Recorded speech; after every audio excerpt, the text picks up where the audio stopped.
as much as I would like. I think we can see several things that are happening. The first one is that the milestone was reached in December of about half of the world's population has access to the internet. If you were to get up in a satellite and kind of look at the surface of the Earth and ask, where is the internet? It's not like there are a collection of countries where it's 100% accessible and a whole bunch of countries where it isn't. It's more like every country has some internet and every country has places where there isn't any access. And almost always, the place where there isn't any access is in the rural parts of the country, away from the cities. Part of the reason for that is that the populations are sparse, which means that if you're going to bring communications out to them, it doesn't serve as many people, so you don't generate as much revenue from the expense. So there's always this problem of asymmetry in terms of cost. How do we deal with that? One thing we can try to do is drive cost out by making things less expensive. But a second thing is to find alternative ways of providing access that is more uniform. So I can tell you that there is more attention being paid to getting people in the rural parts of the world online. But the most dramatic thing, two dramatic things are happening. One dramatic thing is that there is an dramatic increase in the number of optical fiber cables undersea cables are going all over the place. They're growing rapidly. The costs are coming down, so more of them are being built. And there are islands in the Pacific, for example, that are connected by undersea fiber that I never would have expected would happen. I mean, I would have lost money on the bet. So that surprised me when you look at the maps. But the more exciting possibility, and also the one which sounds a little crazy, is putting lots and lots of satellites up in low and very low Earth orbit. So you know that SpaceX and Elon Musk is planning to put some 11 or 12,000 satellites in orbit between around 700 to 1,000 kilometers up.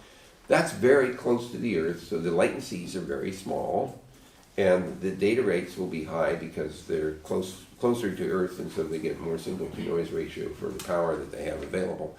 There are others, there's OneWeb, and there are several others who are planning to put thousands of satellites in orbit.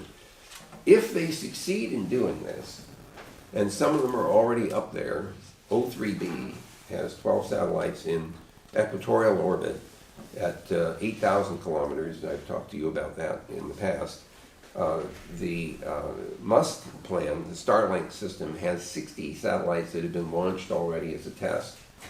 If they get them up there, it will be impossible to avoid access to the internet because satellites will be in polar orbit, and that means that they will cross every part of the globe in multiple planes. And so that will be wonderful, actually, because for the scientists who happen to be at the South Pole, it's been very hard to get data back because you can't use the synchronous satellites because when you're at the North Pole, you can't see the satellites that are in equatorial orbit because they're below the horizon. So we're having these polar orbit satellites will open up a huge amount of capacity, which will turn out to be really important for science. Think about the telescopes that are going to go up into the high in the Andes, like the Large Synoptic Survey Telescope, will be producing petabytes of data, which we have to get back to the astronomers in order to do the analysis and say what are they seeing out there. So I'm very excited about this if it works. Who is doing that? Okay, so SpaceX is a company that makes rocket boosters, is also planning to put thousands of satellites in orbit. There is a group called OneWeb that is planning a similar thing.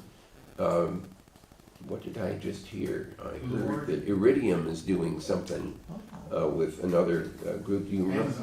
Amazon. What do they call them? What do they do? Blue Origin, I think it's called. What? I'm sorry. Blue Origin? Yeah, well, Blue Origins is the name of the company. Yeah. But I don't know whether they have a name for their satellite constellation. Right. But you're quite right. Amazon's company. Well, it's actually not Amazon's company. It's Jeff Bezos' company. Right. Blue Origins, that also wants to put up a constellation of satellites.